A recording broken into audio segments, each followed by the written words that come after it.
We'll talk heavyweights because you will have seen this week Frank Warren has been talking about, obviously, his charges. He's got two prominent heavyweights, active prominent heavyweights, that is, in Joe Joyce and Daniel Dubois.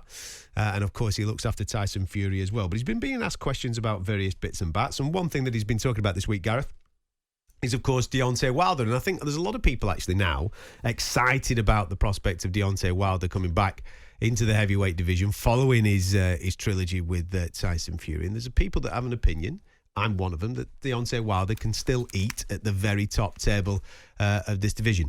Interesting to see who his comeback opponent will be. Frank Warren, talking earlier on this week, believed that it will be Robert Helenius, October, November time. What do you make of that?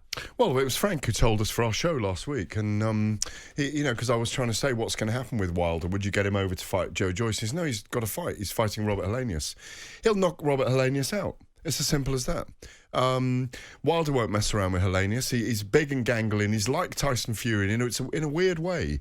It's a perfect opponent for Deontay to come back against, because Helenius is like if Tyson Fury is Coke, then he's Diet Coke, Helenius. He's got all the gangliness. You know what I mean? He's become quite an awkward fighter. But he hasn't got the knockout power that Tyson Fury's got. And he has these moments in fights when he is aggressive. I've seen too many Helenius fights where he can spoil it. He spoiled it against Dillian White, for example. When Dillian caught him early, he thought, I don't fancy this, and he went on the run for 12 rounds. But he's 6'7.5". He's got 85-inch wingspan, just like Tyson Fury. He knows his way around the ring. He's been around a long time. He's a brave Viking warrior. I really like the guy. I think there was a time one night he stopped me being beaten up by some crazy guys when we were in -10 when Carl Froch was fighting one night, and I'm glad Robert was there. It was like like putting a fortress in front of you, and it wasn't snowballs they were throwing. I think it's a great fight, and I want to see Deontay back. I completely agree. He's still at the top table. I think. How does this play out? What do we get out of Deontay? Let me ask you. Deontay Wilder against Alexander Usyk. Yeah. What about that fight? Think about the silhouettes moving. That is a very, very good fight, isn't it? Well, the thing, yes, it is, and it's captivating. And the reason why it's captivating is obviously there's a massive size difference between both guys, and there's a massive difference in how hard each one of them can hit at this particular weight. One of them's a better technician. There's no doubts about that. One's got better footwork than the other. But what Deontay Wilder has proven to me, more so in that third fight with Tyson Fury, there's some real dog in that guy. Now, he can hit, and he's got the power to put anybody out, but he's also willing to go to levels in order to try and get his work done. Okay, he came up short against Tyson Fury, but I think he proved to a lot of people around the world that there is genuinely no quitting that fella. So it would be a captivating fight.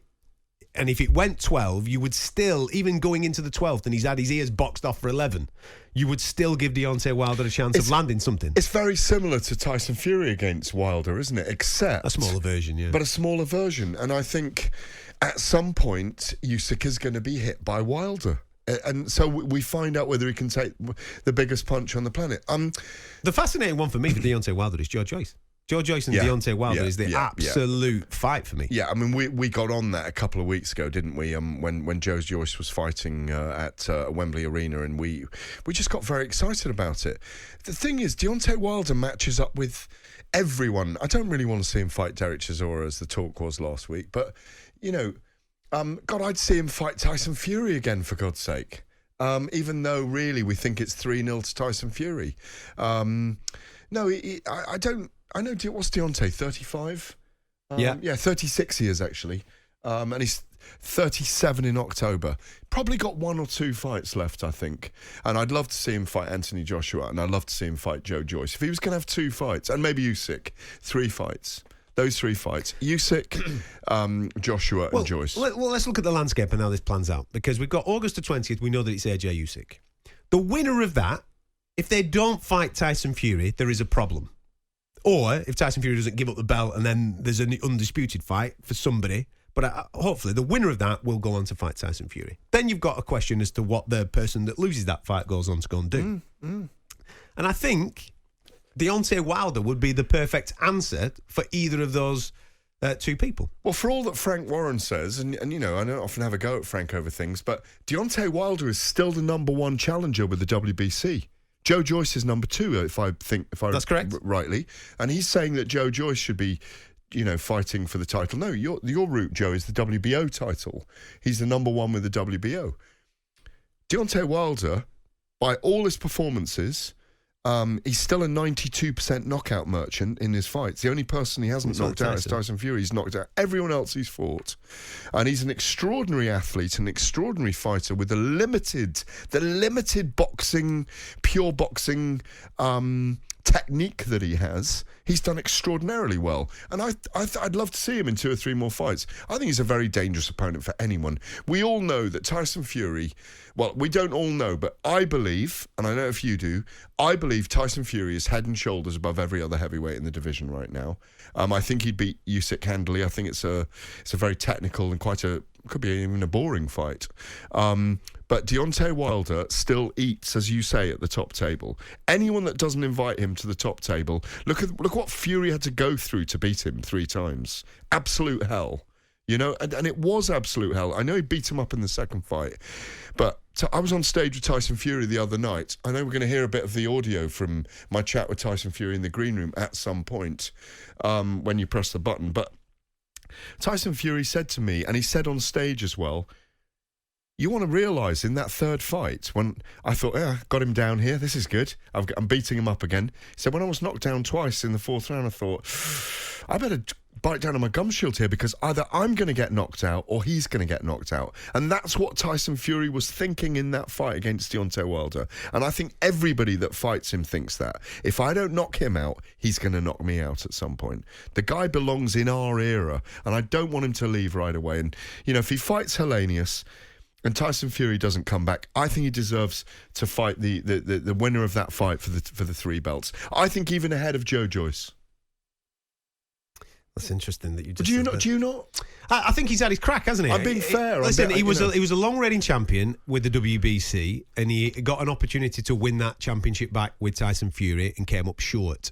I have absolutely no problem whatsoever if there's an eliminator and he's involved in that eliminator with Joe Joyce to then fight for the title. But I think if Tyson Fury comes back, the only fight for Tyson Fury is for the undisputed championship of the world, and that is against AJ or Alexander Usyk. That's his next fight, and therefore, in the meantime, Wilder Joyce for the number 1 with the WBC makes perfect sense to me.